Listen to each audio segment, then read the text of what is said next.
I am a asshole.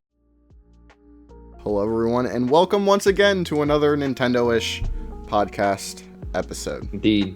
Recording remotely, finally again, thankfully. Thankfully. I didn't have to drive 2.5 hours for nothing this weekend. That is true. And last time you did, you got horribly sick. Yes, I could not record. Are you feeling better? I haven't asked, actually. I know, and I'll remember that. I asked on Monday. No, you did. Said you were feeling a bit better and that you went to class. When did I go to class? I went to class on Tuesday. I skipped Monday. Oh, well. Well, it was St. Patrick's Day. So the cafeteria here, whose food is mediocre at best on a good day, they had shepherd's pie. Yeah. And this was on me. I made the mistake of eating it. I thought it was food. That was not the case. So I ate that, and then I went to a radio meeting, and I had to leave early. Then I was in horrible pain that entire night. I felt better the next couple of days, but then I, drove home. So you think I was fine Friday night? Maybe it was totally unrelated. It was a few days later when it hit me again. I don't know. I think it might have given me something. I mean, for you to be feeling as bad as you said you would, or were, It hit me like Saturday morning. I'm just like, I got to read this book for class. I'll sit outside because it was nice out that day. Mm-hmm. And the moment I sit down, I got like 2 pages in, and I'm like, that doesn't feel quite right. And then I went back inside, and then I lay down on my bed, and then I didn't get up for 2 days. Oh. Yeah. But I found an audiobook, what I had to read for class. Well, that worked out nice. fine. I like how you can find an audiobook. It was public domain. What book was it? 300-year-old, something like that. Maybe 250. Jesus. It's The Social Contract by Rousseau. Very interesting read. But anyway, my sickness history is not important. I was just too sick to record. Yeah. Apologies to the people out there, the hordes, the slobbering, slathering hordes who were looking forward to an episode last week. You're delaying each and every episode. That gets us closer to 50. I know, the big 5-0. Indeed. That will be the 6-hour-long fantastic Pokemon special. I thought it was 8 hours. Cutting it back? Well, I was thinking, I could probably talk for 6 hours myself, and we don't have any guests lined up yet, but we'll see what we can do. Let me see if my future roommates like Pokemon. Maybe we'll just wait until I am rooming with them. Well, you think I'll have time to record one in Sweden? You think I can do a Swedish special? Yeah, get some random Swedish person off the street. That would be fucking awesome. Just some random Swedish broad, like, hey, you want to be on a podcast? Oh my god. Sure. I'd like to be on your... I can't do a Swedish accent, so I want to try. What is a Swedish accent even? I can't hear that in my head. It's hard to describe. Do it. Like, I can't do one. I didn't ask if you could do one. It sounds like kind of like German, but not quite. What? It doesn't matter. Anyway, this is about video games, not about Sweden. Well, what video games have you been playing while also being bedridden? Well, I actually didn't play any when I was bedridden, but I have been blowing off doing my homework all day by playing some Fire Emblem Awakening. Ooh, covering those blind spots. Yeah, that's like the big Nintendo series I've never played before. Neither of us really have. Yeah. Yeah. Now there's like, I haven't even beaten one game, so I don't want to come out and saying I'm an expert now. But you have an idea. Ever played Wario Land? Have you played any of the WarioWares? Oh no, not WarioWare either. But like that might be it. But even having not Earthbound? even beat this, I will never play Earthbound. Um, but even just like playing through like I don't know how much, probably close to the end of one game, I can see why there's so many fucking Fire Emblem characters in Smash Bros. Really? Like, it's it's ridiculous how many characters there are. Like, have you seen that chart where it's like this many Pokemon? Here's the percentage of Pokemon in Smash, and then it's the number of Fire Emblem characters, Yeah. and it's like the same exact percentage. Mm-hmm. That's accurate. There is a shit ton of characters in this game. Yeah, but just because there's a lot of characters doesn't mean all of them should be added. Well, true. Like they've pretty much like from this game specifically, Awakening is where Chrom, Robin, and Lucina are from. Really? Yeah. Which I didn't know, like what games what characters were from. Yeah. So I thought started the Lucina game. was in an earlier game, but I also have no idea anything about. I don't know anything about Fire Emblem, so. She might be, I don't know. But I just started playing and I was like, oh hey, Chrom. That's cool. I remember him from that one Palutena guidance conversation. You remember That's that the one? only thing. Yeah, you've showed me. Yeah. I'm no idle layabout. I'll show up when Robin gets the Smash Ball. But now he's a real character. And isn't that still what Robin's quote for Palutena in Ultimate, where he is a character? No, I think they updated that one. Oh, did they? They updated a few. Well, okay, so they changed Viridi's voice actress, I think, between 4 and Ultimate, so all of her lines got re-recorded. I remember you saying that, yeah. Yeah, I don't know. Like it was the lady who voices Princess Bubblegum. I don't know, maybe she's Oh, really? expensive. Yeah, in the original game. That's cool. Actually in Uprising. I don't know. Mm-hmm. The guy who voices Pit really hasn't done a whole lot else. Notable anyway. Like he was in She-Ra. You seen that? No, well, I've seen like clips of it. I haven't Yeah, actually he seen plays it. like some minor recurring character. It was actually okay. The movie or? She-Ra, the show. Is there a movie? Oh, wait. Am I thinking of something different? Probably. SHE-RA. Let me see. Okay. Yes, I have seen clips of this. Okay. Yeah, he's in that. But anyway. So I think Fire Emblem is fucking awesome. Really? Yeah. So it's like I gotta play more of it then.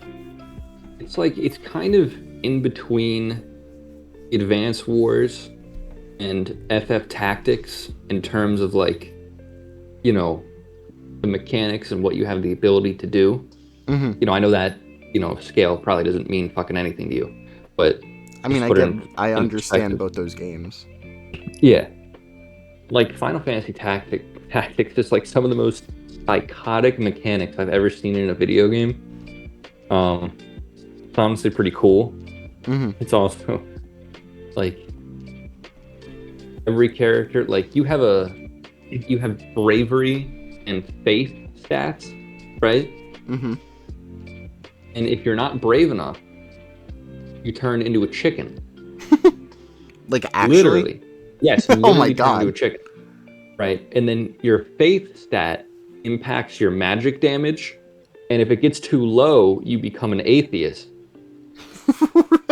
And since you have no faith in the gods who give you magical power, you can't use magic. That's kind of clever. And if it gets too high, that character will leave the party to go proselytize.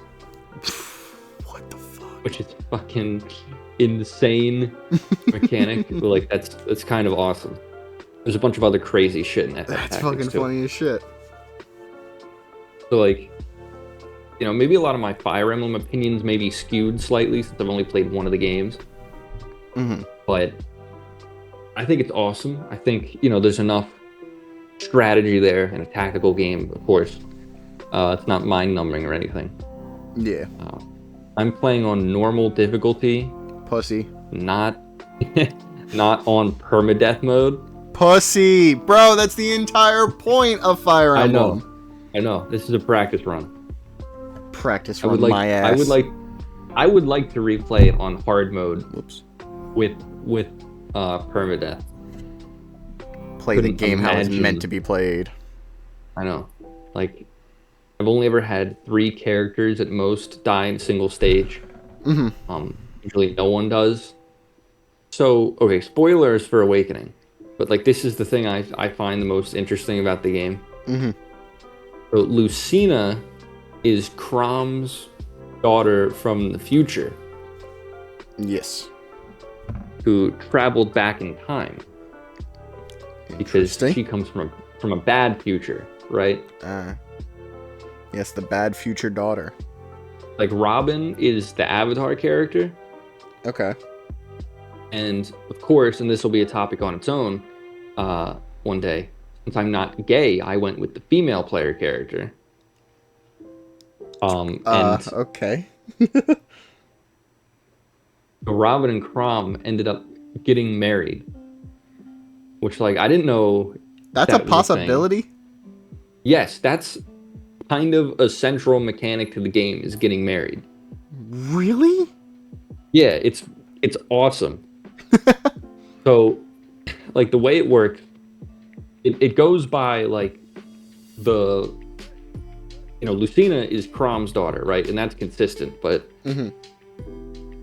like, I think there's, like, a few people that, he can end up with? Can get married. Yeah, can get married to. But for the rest of the characters in your party, it goes, like, based on the woman.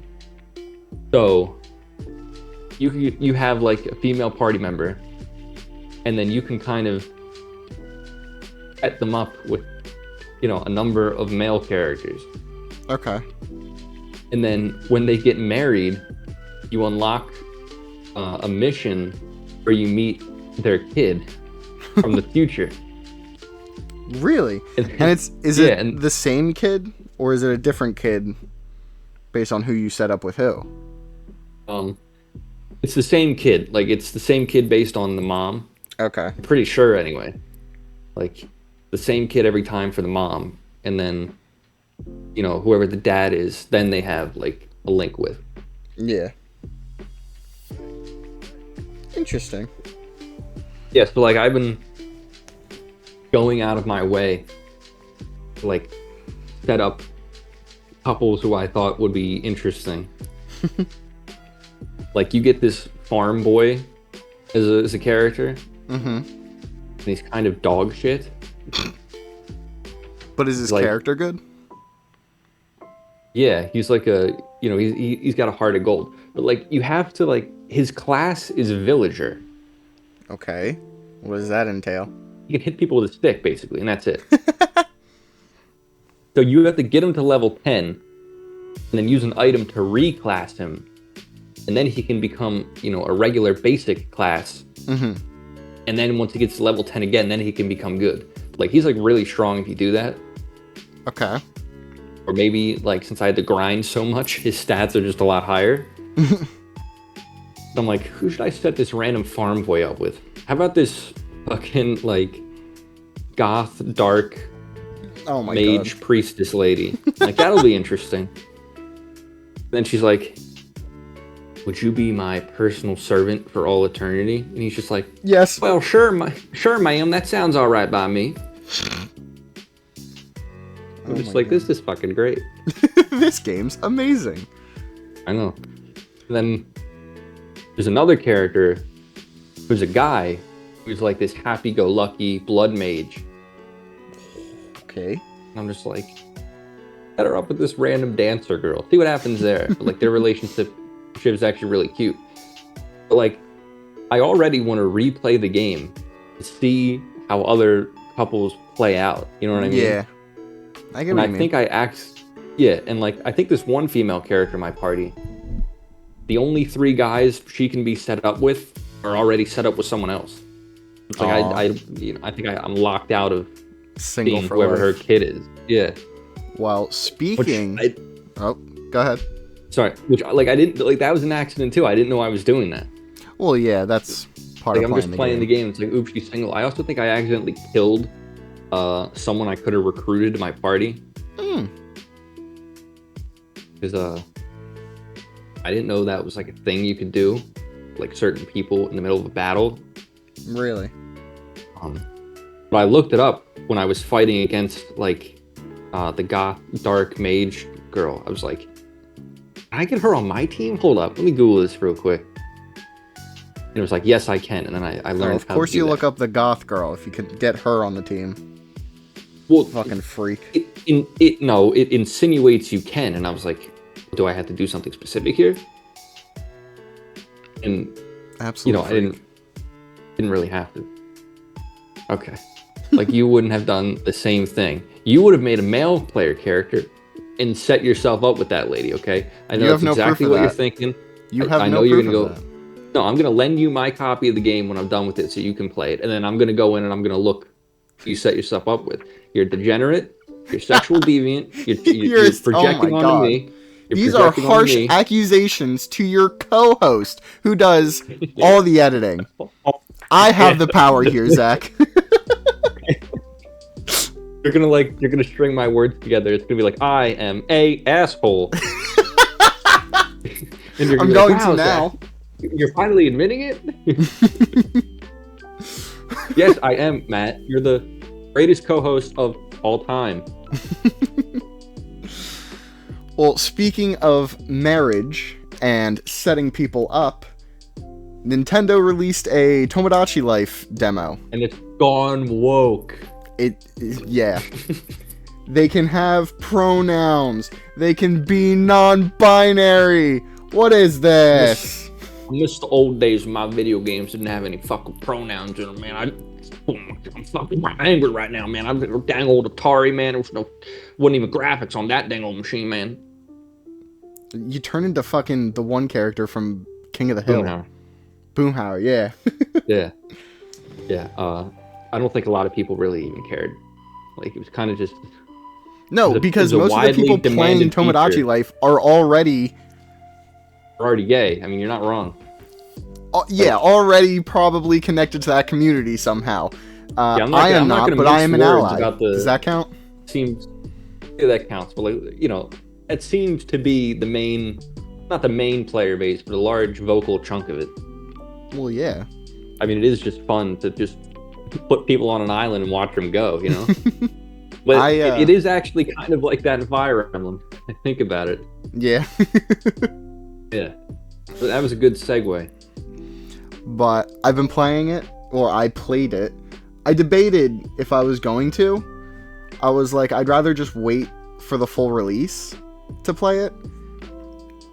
And then I heard that once you beat the demo, or once you complete it, you get a costume for free. Not that it's like a rare costume, but even still. So I was like, okay, well maybe I'll play it a few days before the game comes out and hype myself up for the game with the demo. You know what I mean? Mm-hmm.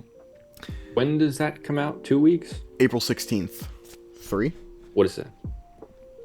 16? April 16th. 1 week. Like 2 2.5. weeks. Yeah, 2.5 weeks.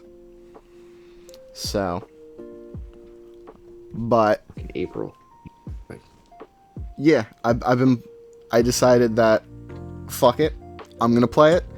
I'm gonna be transferring the save data from the demo to the real game. You can only add... What's up? I was gonna say, how many Miis can you make? You can only make Demo. 3 within the demo. Interesting. Yeah, so the ones I added were myself, my little brother, and my little sister, and we actually had... Because I think my sister would really like the game. So can you set characters as siblings? You can. There's an entire Okay. family tree system in it, Oh, that's cool. which wasn't in the first one. It is very nice, I was gonna say, because in the first one you could just like put in Mario and Luigi, and they could just get it on. If you made one of them like a girl anyway, but like you know what I mean. Now you don't Like, even have to. Now Mario and Luigi can just both like guys.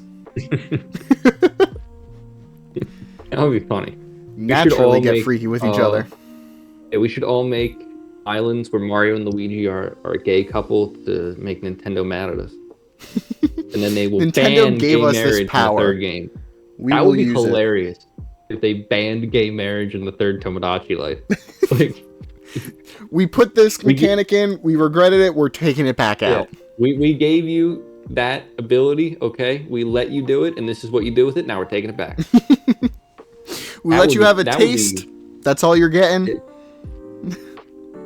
That would be a fascinating turn of events. I would love to see how that would play out. It would be very cool, but like, it would be pretty funny.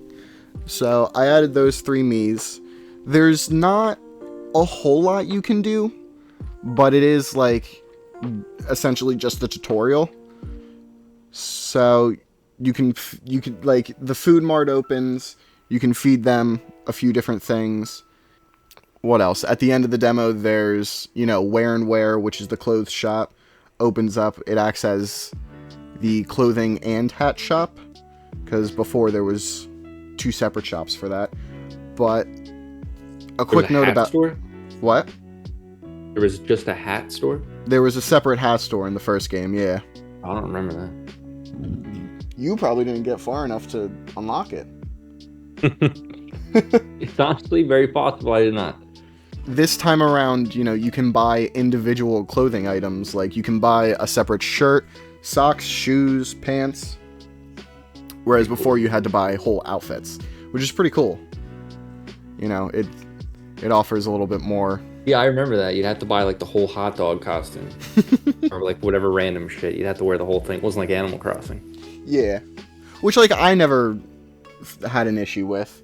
I thought that was fine. But now that you can buy them individually, it is going to be interesting to see, like, the hot dog costume with a hamster body, or a hamster head with a hot dog suit. How would you rank, or what do you think of the Mii creator? How would you rate that? So I haven't on our rankish 1 through 7 scale. On the rankish system, I'm gonna have to pull that up real quick, just so I can remember. Of course. If we're talking about just the Mii Maker, the Mii Maker is like, it does... I didn't play with it a whole lot, because I just imported Miis that were already on my Switch. Oh, okay. But I did, like I said, play around with it a little bit, and it does add new features, you know what I mean? Of every kind. New eyebrows, eyes, noses, and all that kind of stuff. And there's a lot more,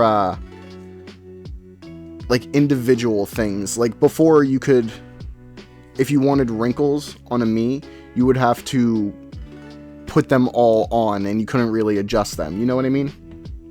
Yeah. Here, you can individually place, like, forehead wrinkles, or, like, mouth wrinkles, and you can move them individually.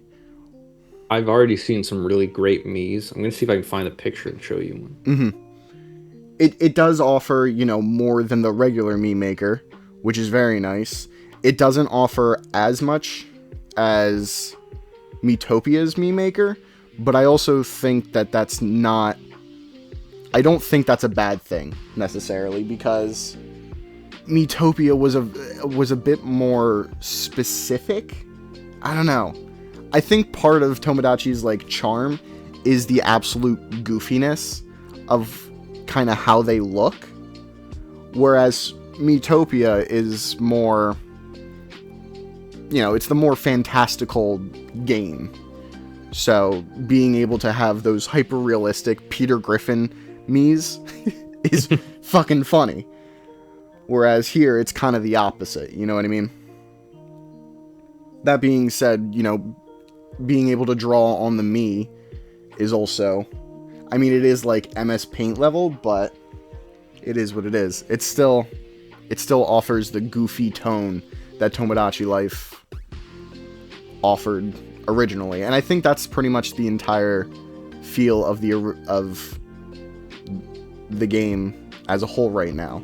Like, it is pretty much just a perfect sequel to Tomodachi Life. It is the same game with more added and a few different things. At its core, it's still Tomodachi Life, though.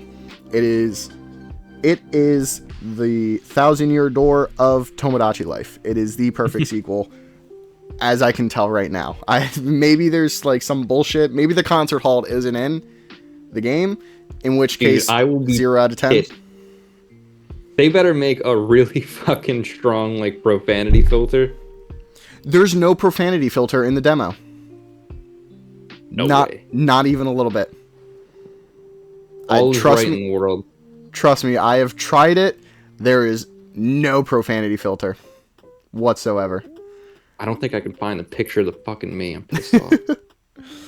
I don't know if they're going to change that in the full version, but I'd be very interested to see if they do. At a point, I think they're going to add some kind of profanity filter just because they can't have that. They don't want that. Already, people have been naming their shit wild things. It was a fucking yes. Okay. Hold on. Hold on. Let me do some digging. Do some digging. Well, I'm going to talk about other features the new game adds, or the demo lets you play with. So, leveling or making Mii's happy raises their level, but it also gives you something new called, spoilers for Tomodachi Life, I guess. I mean, if you want to be like completely surprised when the game releases, don't listen to this section. I don't know. They're not major spoilers. It's literally within the first 30 minutes of the demo, or 30 minutes of the game, because that's how long the demo is. Animal Crossing spoilers incoming. Exactly.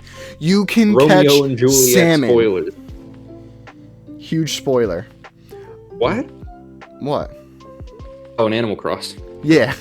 I thought, what the fuck? You can fish now? No. The Miis might be able to. A fishing rod might be added. I don't know. But when you complete a Mii's issue, they give you something called Warm Fuzzies, which is such a funny name. And you can use that to level up your island. Because the way they do it, in the original game, you know, when a Mii leveled up, you had the choice to give them certain objects, certain hobbies, I think is what they're actually called in the game. They would take those things and then actually use them, and all of them were unlocked from the start, you know. There wasn't really a sense of progression other than giving your Miis more things. Whereas here, the more you make your Miis happy, the more Warm Fuzzies you get, the more your island levels up, and the more things you can give them.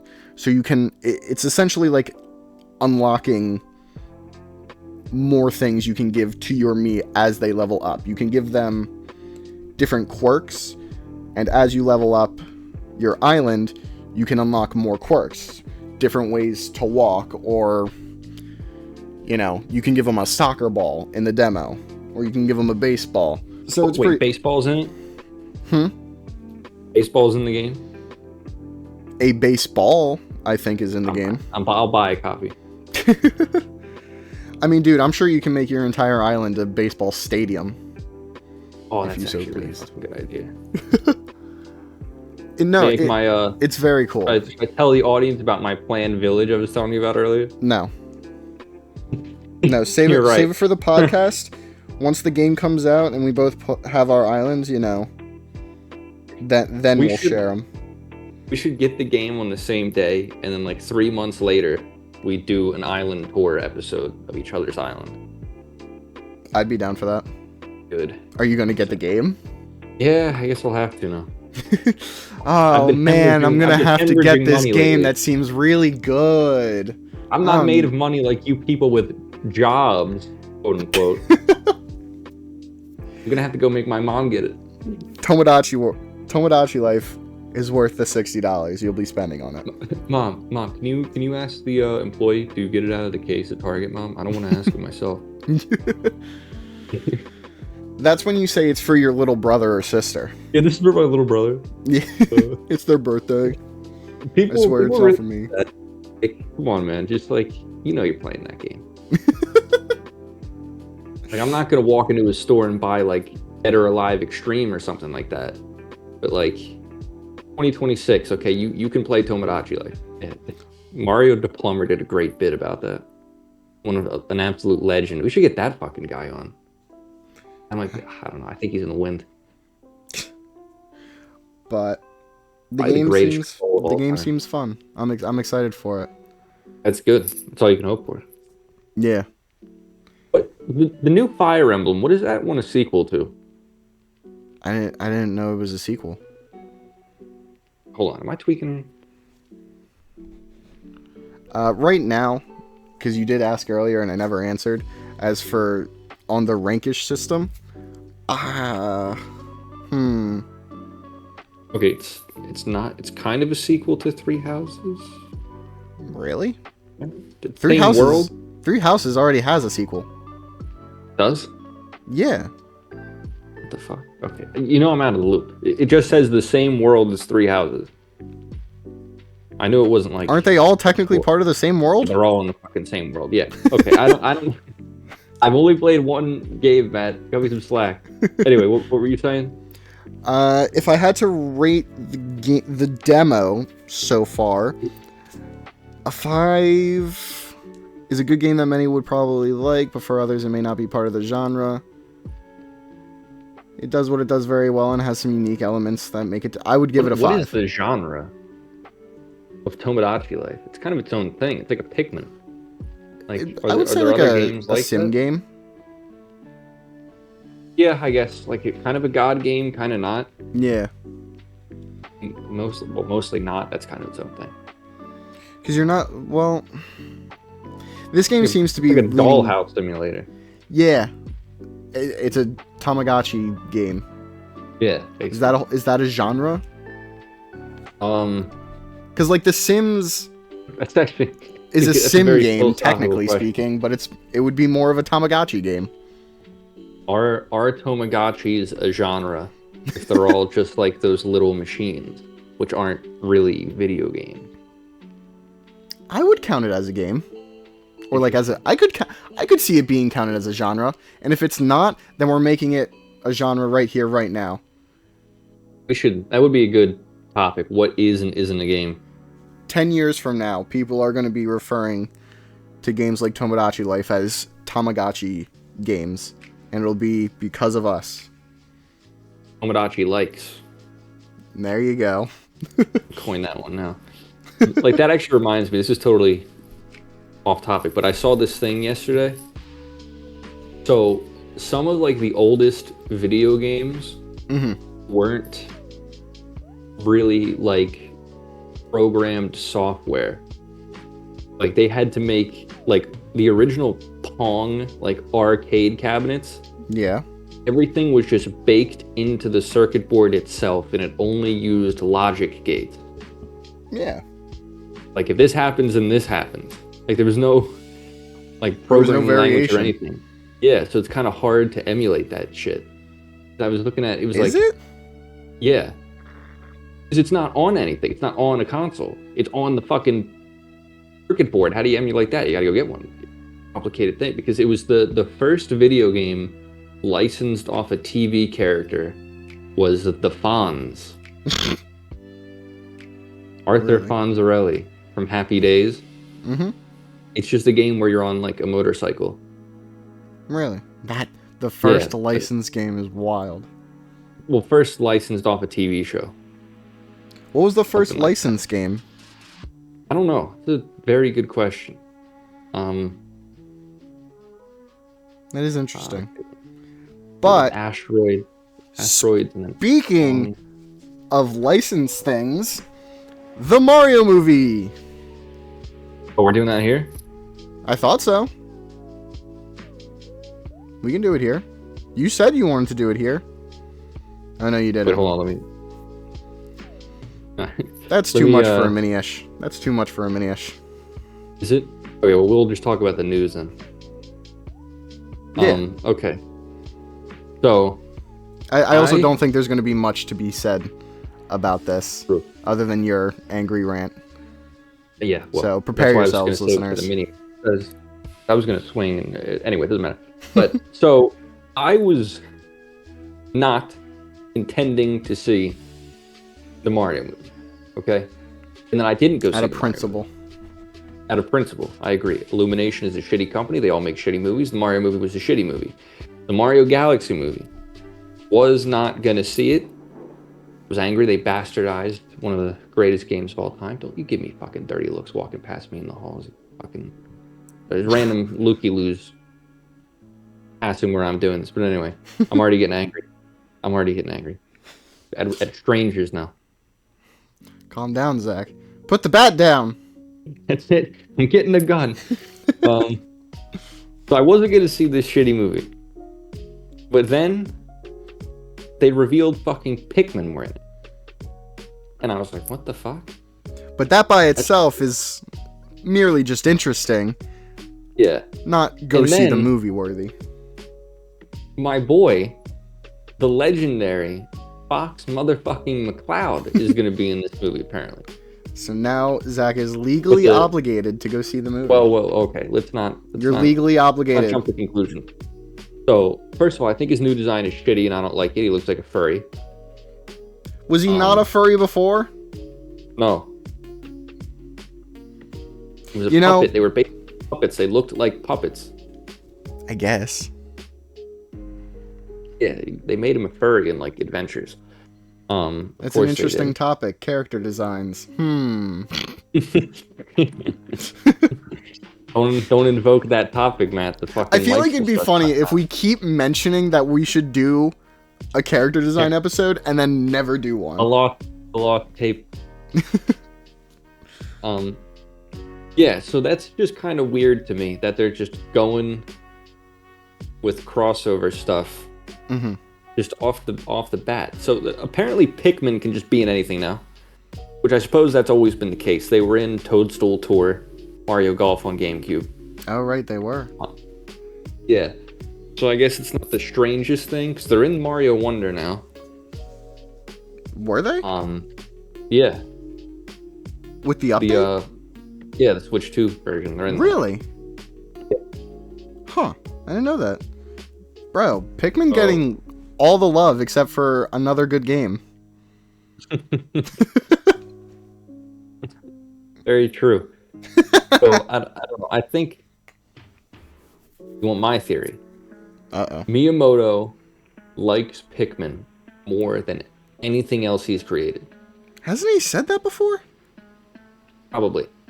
So, because Pikmin sells worse than anything else he's created, even Star Fox, he is using his, executive authority, basically, to put Pikmin in all the other shit that he has created. As he should. Pikmin's great. Cross-market Pikmin. Well, and they're so easy to implement. I mean, they're little cartoon flower people. They fit in anywhere. Exactly. Like, you put them right there with the Mario characters. They don't look out of place. Mm-hmm. And the new Fox design, it doesn't really look out of place either. Within the movie. It's like Smash Bros, like they're all Illumination styled. Not, very off-putting or anything like that. Mm-hmm. If you put Link in there, you'd probably have to be Toon Link. But hopefully that'd be kind of cool to see, actually. Yeah, I'm just wondering how... Like, this is just, just bait to get people talking about it. The movie actually premiered today in Japan. Did it? Really? Yeah. Of course, Miyamoto was there, the whole cast. Jeff Keighley got a ticket somehow, because that guy... I mean, he knows Kojima. I mean, that gets you in anywhere, right? That's where I saw it on Jeff Keighley's Twitter. He's like, theater looks really cool. And then, like, it did. It was like they had a bunch of shit set up in there. Jeff Keighley is such an interesting guy. Yeah, he's a Dude, his whole history is like, do the Jeff Keighley episode. We would actually have like a real researched episode. The history of Jeff. Let's get Jeff Keighley on here. Yeah, it's infinite, dude. That would be a fucking get. That would be a get. He's like a real guy too. Like, he's not He's like a real guy. I know. I like our plan of getting fucking schizophrenic, crazy people on. Well, yes, I agree. It's like I got to create like a better short list because right now it's just Harmon Smith. But there's a couple of other guys. Some other crazy lunatics. Yeah. Like maybe I would add Mario Tate Plummer onto that, but he was pretending to be a lunatic. But like, he did do all the things that he did. So, if you're pretending to be crazy, like, how crazy are you really? You know what I mean? Yeah. Because like the lengths he went to act crazy made him crazy. I think he would be a fascinating research He's subject. a comedian. He committed to the bit. You can't fault him for that. He is the modern day Andy Kaufman, and it's a shame that, more people don't know who he is. But, so yes, now, like, if you said, Zach, let's go see the Mario Galaxy movie, yes, I'll pay for tickets and popcorn, Bro. I would. Would. No, if you had said, Zach, I'll pay for tickets and popcorn if we see the Mario movie, I would have told you to go fuck yourself. No offense. Damn. But Donald Glover is in this new movie. They got Donald Glover. He's Yoshi. He's dumb. But also, like, Donald Glover's in it. You know what I mean? Sure. I'll consider it. Do you think Star Fox in it could be hinting at a Star Fox movie? Star Fox movie? Probably not. Although if they did make one, would you go see it? Well, I don't know. Star Fox is a little bit, like, it's goofy, but it's about war. It's kind of like a darker, slightly more serious thing than Mario, which is always just bing bing wahoo nonsense. So if they made like, they're also making a Zelda movie, which is, I would say, I know, but they're making serious. it live action. They're making it serious. You can still make a serious animated movie. I agree, but like not with, I don't think they would. Is the thing. Like they wouldn't do that. I don't know. Like if they made like, have you seen Fox in Space? No. It's a I don't know anything about Star Fox. It's a Star Fox fan animation. It's amazing. If they made it something like that, like if they played it straight, that would be fucking awesome. I don't know. But like, I don't know. I think he's just gonna be a cameo character. Like it's a hint at a new game, of course, but we'll get into that in the mini-ish. Ah, well, yeah. We'll get into that. But Star Fox is also, watch this transition. It's beautiful. Star Fox is also an exclusive to Nintendo. So let's talk about exclusive games. Right, that is the main topic. We've been rambling, mumbling even, for like half an hour here. 44 minutes. Already? Yeah. Jesus. Okay. I have been slightly distracted. I've got something of a major research project going on right now that I oh god, Zach, why popped off of to record this. Dude, I was up till 4 in the morning last night. Oh my god. Are you okay? Are you lucid?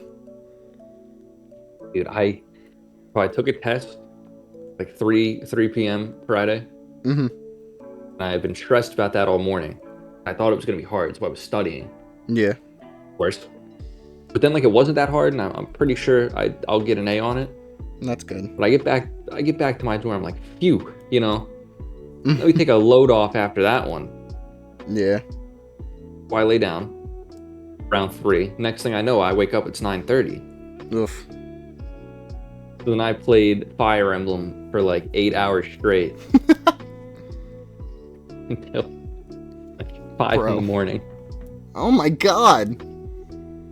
And then I went to bed. And then I went to bed and I woke up at like 7. Oh dear lord, why the Jesus, dude. Yeah, I'm running off a few hours here. Major research project which I've been working on all day. Oh my god. I think I've been talking slightly slower than usual. I don't know. I can't tell. But believe me. So, do exclusives make a console? This is something that people have sort of been reeling with for a while now, longer than you'd think. So I wanted to start this by posing a question. Being Name one N64 game. Mario 64. Name one Atari Jaguar game. That's a great question. Exactly. And I think we could end the episode right there, to be perfectly honest with you. But, like that's the thing. So, Well, you don't have a console without first-party exclusive games. Like, I looked you don't it up, think okay? the hardware is important? No, not really at all. No. Really? So if you could believe it, exclusives like White Man Can't Jump the video game didn't move Atari Jaguars off the shelves. Baffling, Well, I know. here's an interesting. I pose a question. You know how many? Do you know how many Atari games are on the Atari Jaguar? I have no It idea. rhymes with Biro. There are zero. zero games. Okay, now imagine the N64 without any Nintendo games. Okay, that's actually a bad example because that had probably the best third-party support of all time for any console ever, honestly. So here's the thing. But still. Go ahead. No, go ahead. So to counter you, because I was actually running this by someone the other day, and they brought up some good points. I would like to know who. Say their name on air, but I was talking to Phil. See, now I know something bad is gonna happen. Just talking to him. Don't shut up. I was talking to him just about the podcast and about the episode that's coming up, and he brought up some good points. Like with the Switch, a lot of people buy games on the Switch because you can take them portably. Granted, the exclusives enhance that, make the console better, but the exclusives themselves didn't define the console's success. It was the hardware of being able to dock it on the TV and take it on the go that really defined the Switch. And even with the Wii, I feel like that was a similar thing. It was the hardware of the motion controls that really defined its success, while the exclusive games enhanced that. Those are actually excellent points, Matt. I appreciate the fact that you thought deeply about this, because I actually had in my notes here as well, name one Sega Game Gear game. Wasn't Sonic 1 on the Game Gear? Yeah, it had a Game Gear port. Oh, well, there you go. But, the Game Gear and the Nomad failed because their hardware was shit. They took too many batteries, which didn't last long at all. The screen was small. Yeah. So, yeah. People want to complain about how long the Switch lasts or the Steam Deck lasts. Take a look at the Game Gear. And you could also say that, the PlayStation 2 sold well because it played DVDs, and the PlayStation 3 sold well because it played Blu-ray. All those are separate from the exclusives. Exactly, that's a good point. But, I think that, the Wii was a fad. That's a one-time thing. Fad or not, it was still the hardware that defined that success. True, and for the Switch, it's portable, which is cool, but, take away the Nintendo games, what are you playing portably?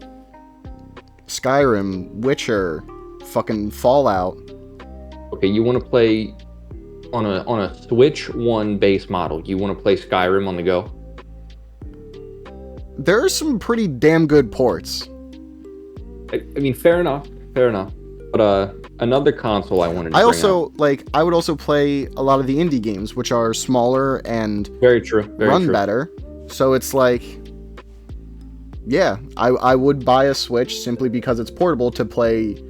If it was just those games, just those indie games, yeah, I would 100% buy a Switch just for the indie games and playing them portably. Okay, I think that's a good point, but there's also the fact that there aren't any really other major handhelds on the market right now.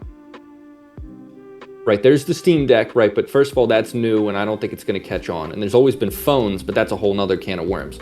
I think, when there was like the DS and PSP, there was something to the exclusives. And when you have fucking Pokemon as an exclusive, you're going to smash every other handheld. Now the PSP, they didn't really know what they were doing. They didn't really take advantage of the handheld thing like the DS did. Give me 1 second. I'll be right back. Okay. But keep talking. He has to go and do some research because I just destroyed him with facts and logics too hard. It's been known to happen. Incorrect. It was a really good point though about the portability. Apologies, I'm back. Okay, so another console I wanted to bring up here is it was kind of built sort of on this hardware first philosophy is the 3DO. Okay. I invoke the 3DO a lot because I think it's so interesting, right? Invented by Trip Hawkins, the guy who founded EA. The whole plan was to, create a console and then license out the console instead of making it yourselves. So the cost of games would be cheaper. That's just dumb as hell. Right, incredibly stupid. Now, the 3DO costs I think $1,100 adjusted for inflation or something ridiculous like that. But, technologically, it was 32-bit. It was slightly ahead of its time. PS1 came out pretty fucking soon after, but, what was name one 3DO game? Zero. There are none. Exactly. There were games on the 3DO. There were good games on the 3DO. But, that's the thing. There was no big company making 3DO exclusive games that people had to play with any sort of marketing pull, right? Why are you going to play a 3DO? What's on I that? also think that the answer and shit. Are you going to get a Genesis? Sonic's on that. Are you going to get a fucking Super Nintendo? You know who's on that? Fucking Mario. Yeah. I think you're also... That's why Sega was the only one that can compete, because they were the only ones who had games that were just as good. And, marketable as well. I get your point there. But, okay. How about this? We take a look at modern... like Phoenix Wright over here. Take that! How about this? Let me bring this up, because this is actually a point Phil brought up, which is actually very good. When did Phil get so smart? Was it after the second or third PhD? Because listen to this. So, take a look at modern Xbox and PlayStation. What exclusives do they have? Just none. Okay, there you go. PlayStation. There you go. However, both has four. Both the PS5 and the Xbox One X have sold pretty damn well. Reason being is because people will still prefer the feel of one over the other. Some people like the Xbox controller over the PlayStation controller, or they like the look of the PlayStation rather than the Xbox. You know what I mean?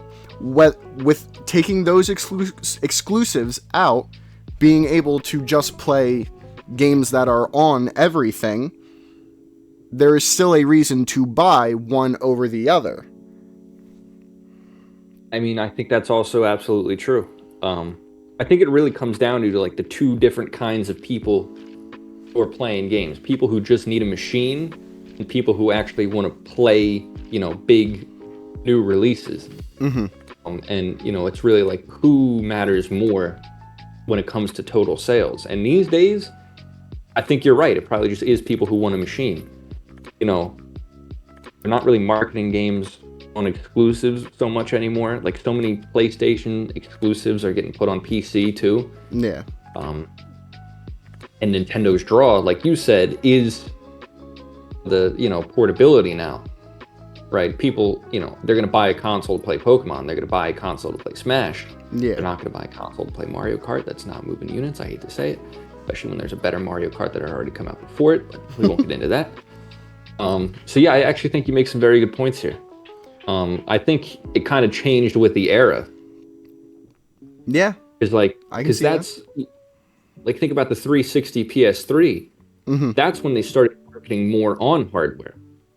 It's like, we look at how fucking HD this shit is, bro. Look at the fucking 4K ray tracing, man. You know, they really didn't market it so much on exclusives. Like, you know, there was Halo. And now Xbox doesn't have any War. exclusives because they're all on fucking PC. Yeah.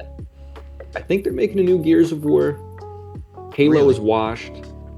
Right, I think Forza is the one that's on Xbox only, but like I'm sure there's some other racing game that's only on PlayStation. Yeah. That's totally indistinguishable, although I'm sure racing fans would disagree with me. But yeah, it's a good point. But like back in the day, it definitely was, you know, like of course they were marketing blast processing, right? Like they were saying blast processing this, Atari. They said the Jaguar was 64-bit, which was a lie. Well, actually. But no one bought them. You know, no one bought a Jaguar. It was marketing on hardware, but no one bought it because there were no games to play on. But then, you know, there weren't shit like Fortnite and COD, which are multi-plat on everything. Yeah. You know, that wasn't a thing back then. Like, you know, like what would be on everything? Like sports games. Say that again? You cut off for a second. I didn't hear everything. Like back then, only sports games would be on everything. Yeah. And you know, you weren't gonna buy a fucking Jaguar like sports games. I don't know where would you even buy Jaguar games? Like I can't imagine many stores had them in stock. Does the one game store we usually go to have them? They used to have a Jaguar there. I think somebody bought it. Along with all 3 games they had for it. Yeah, I don't think they ever had any Jaguar games. I think they just had the system. Like I remember seeing it all the time. I think someone bought it. I mean, I don't know where else it would have gone if someone. Yeah. So if I'm going back to the actual topic, if I'm understanding you right, you think exclusives defined a console success in earlier generations rather than later generations.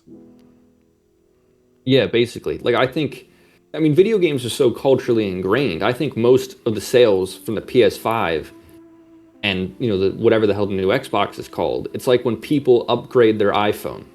You know, like well, then let me ask you another question. Like in the future, make new consoles every year, like iPhones. That's my doomsday theory. Yeah, I hope it doesn't come to that. I hope so. I hope it doesn't either. And I think that's kind of crackpot. But, you know, I think that could happen because that's why people are... Why did you get the new Xbox? It's the new one. Why did you get the iPhone 18 when it's indistinguishable from the 17? Have the new one. You know? Which that's why I like Nintendo, because every console has something different. Exactly. Like only the Switch 1 and 2 and, you know, NES and Super Nintendo like are really super similar. But even then, the SNES... had better graphics, and I want to bring that that's a fucking night and day type thing. It doubled the bits, which in terms of computing means a lot more than doubling. Which I do also want to bring up, not to necessarily debate your point or to deconstruct your point, but the Genesis was competing with Nintendo, and one of their main, you know, marketing strategies was to say how good the graphics are, how much better the graphics are compared to Nintendo. Well, the Genesis and Super Nintendo were really very different. Like, you know, yes, it had blast processing. The games were faster, but like, can you name one Genesis RPG? Was Chrono Trigger on there? No. All right, then. One of the Final Fantasies, one of the Dragon Quests. None of them and none of them. Really? Because the Genesis didn't really do that. Like the Super Nintendo was known for these huge, long, sprawling RPGs, and then the Genesis was more like these fast action games. And they made their exclusives based on that. You know who they were going for, right? Yeah, like fair enough. Yeah, and I'd buy a console to play fucking Mario World. It was 1990 whatever. Wouldn't do that. I wouldn't buy a console to play Sonic because I don't really like the classic games that much. Well, that's a whole nother issue.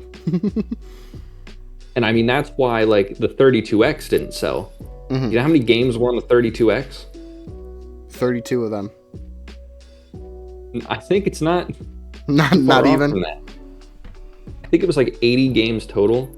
That's more than I thought. 40.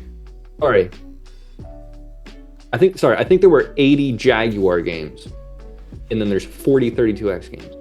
40, 32. Let's see. There's 40 games on it. How many? You buy a Switch if it only had 40 games. Like you probably couldn't play all 40 32X games. It'd probably take a minute, but yeah, there's 40 games yeah. on the 32X. Well, here's another question. If exclusive games can define a console's success, should there then be exclusive games? I think there needs to be for market competition. Like I agree, but consumer-wise, we are getting to that point. Consumer-wise, the easy answer is no. But I do think I don't really agree with that. Really? Okay, so if all PlayStation games were on Xbox and all Xbox games were on PlayStation, then it really just becomes an undifferentiated product. Like I think I don't know why Microsoft went out and they bought all these. The difference would be the hardware, though. To put games on it. They shut down all those studios that they bought. I don't know why, but I assume the intention was to have those people make some fucking video games to move their fucking machine. They compete with each other, which should have led to a bunch of good games. But, again, Microsoft inspired everybody because, these idiots Microsoft. Don't know how to run companies. Yeah. Why did Nintendo buy, Monolith and all these other people to make some games? And they've actually managed to do Alpha it. Dream? Not the point. What did Alpha Dream make? Mario and Luigi. Who owns Mario and Luigi? Nintendo. Yeah, but then Nintendo made a Mario and Luigi game and everyone thought it was completely mediocre. Well, you thought it was good. I mean, I just like Mario and Luigi. Like, I don't know why they would shell out the money to buy a company when all they would really get out of it is the staff and they could just hire the people who were good anyway. I mean, I guess. I mean, at least, imagine all the other RPGs we could have gotten. I'm surprised. Could have had a Wario and Waluigi spin-off. That would have been cool. There you go. Star Fox RPG. I mean, Star Fox 2 was... no, not really.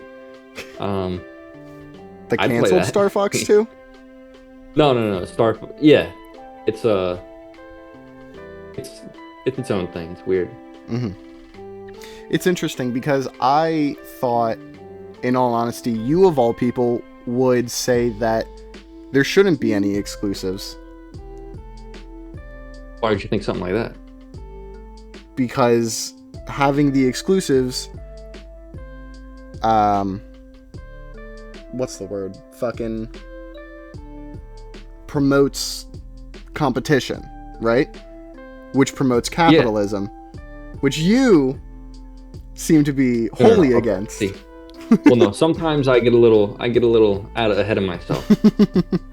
Late stage capitalism is full of things that are identical and equally worthless, right? If all consoles had the same games on them, they would be no different, right? There would be no competition, therefore there would be no progression, therefore the consumer is the one who gets fucked over, right?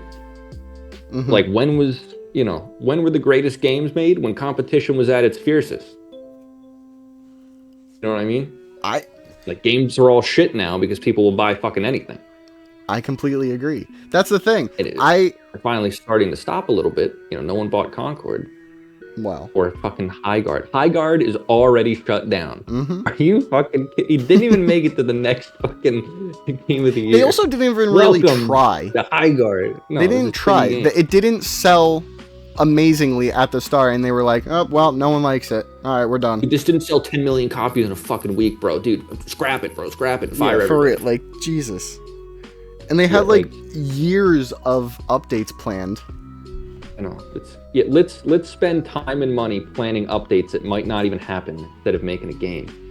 It was Like, so bizarre. no wonder you're all fucking out of the job. Like, I saw a thing that was like, why are so many people being fired? It's because they hired way too many people during the pandemic when gaming was booming because no one had anything better to do. So now they're really firing excess staff, which I don't want to celebrate people losing their jobs, but like, these studios can't make games, which I think is mainly due to poor management. And a lot of these people are hard workers who do fine work and they're getting screwed over because of that. But like, at the end of the day, they definitely hired too many people. Yeah. Like, straight up. I get what you mean. Like, I saw like the charts of like gaming hiring during the pandemic. I was like, oh my god. Really? You really don't like one dude made fucking Stardew Valley. Like, you need a good idea and some leadership and some direction, and you'll make gold. Like, I don't know, like. Look at Team Also, Cherry. like, yeah, you know the movie Akira? Yes. Have you seen it? I haven't seen it. Okay, you need to rectify that quickly. Okay, damn. But like, I saw some numbers on that. It was like, Akira was the most expensive anime movie ever produced at the time, costing over 1 billion yen. I was like, wow, that sounds like a whole lot. That was 10 million US dollars. Oh my god. And adjusted for inflation, that's still a lot. 3,200. But like, if you look at the quality of that movie, like, how much, like, you couldn't make a movie that looks that good today. You couldn't do it at all. Because it required so much fucking work. And they made it 30 years ago with inferior technology for way less money. Like, you don't need 4K ray tracing. I don't know what DLSS stands for exactly. All I've seen are the memes, but you don't need that. You don't need any of this shit. No one cares about it. Really? Just make a game. Like, does Stardew Valley have cutting edge graphics? No, but it doesn't need pixel art. Exactly. No game does. You can make a game that looks like GoldenEye. And if it's a fine shooter, people are going to play it. And it's called Cruelty Squad. What? You ever heard of that? Cruelty Squad? No. Very interesting game. Look it up. But anyway, yeah, I think, yeah, like, console exclusives kind of were the driving force, you know. Like, I think the wise philosopher named Chad Warden, he was kind of the last guy, right? He infamously said Chad Warden is all about the games. Let's look at the Xbox. The Xbox Circle 360. What are we trying to do, math? This isn't geometry. What? The people will know what I'm saying. But yeah, the Xbox 360 has no games, and kind of true, kind of not, because he was a troll. But like, you know, they were still arguing about that back then. But now we say the PS5 has no games, and the Xbox has no games either. Yeah. Like, the debate isn't over who has exclusives; it's where did they go. That's another interesting question. Yeah, like the fucking one I don't think we're going to be able to answer, but yeah, not definitely not in this episode. Yeah, like I don't think Expedition 33 is exclusive to anything. No. Is it? No. I think it's on both Xbox and PlayStation. There you go. And Steam. Probably the best game that's come out in 5 years. Yeah, like I said, I am a little surprised that you take that stance, but I totally agree. I do think exclusives or consoles should have exclusives, and you know, like it said, yeah, you made a great point with people buying Switch just to have a handheld. Yeah. But like, I have heard of people who say, I play on Xbox, but I bought a Switch just for this game. And I think that is still moving units. I think that's still moving units for Nintendo, and then like literally no one else. Well, because that's the thing. Nintendo offers stuff that is so completely different to any other. Yeah, the Red Ocean, right? Their whole business model. Yeah. Like, I don't know who out there is buying a PS5 just to play Astro Bot. I don't know if you've seen the new prices with PlayStation. We'll get into that in a mini-ish a little bit, but like, look, Astro Bot is cool. It's one game of the year. It seems like a neat game, but like, wow, like you're gonna pay what? Like, you're gonna pay $1,000 just to play Astro Bot. No. No, thank you. But I do think you also made a great point with it depends on what games people are going to be playing.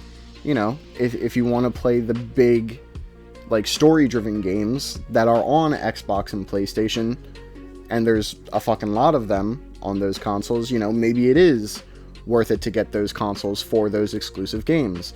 Or if you're going to play the smaller indie games and you want to be able to take them on the go, then the Switch is. Or if you just want to play the indie games on your TV that look really good, sure, you can get the Xbox. Go on Steam. You know what I mean? Go on Steam. There you go. Yeah, having a computer kind of invalidates this whole thing. But I think that's... I kind of wonder, like, how, like, exclusivity was perceived back in the day when, like, games had to be programmed for specific computers. It's a little before my time to really know about, but I don't know how people really perceived it back then. I think it was just like they would pay you to put it on their computer, and then if it was really good, it got put on other shit. Like Doom was on everything. And now it's on literally everything. Yeah, really. You know, Doom was installed more than Windows was at a certain point. I believe it. And then Bill Gates was like, I'll just have them make a Windows version of Doom. Then he was in the commercial for it. The rest is history. And he went to Epstein's Island and got the clap from a Russian whore. All right, good point to cut that out and end the episode. Thanks, Zach. Thank you for listening, everybody. I've been censored again by this Mossad agent, but that's fine. We had a great discussion there. We'll see you all in the mini-ish and then next week. Have a good week, everybody.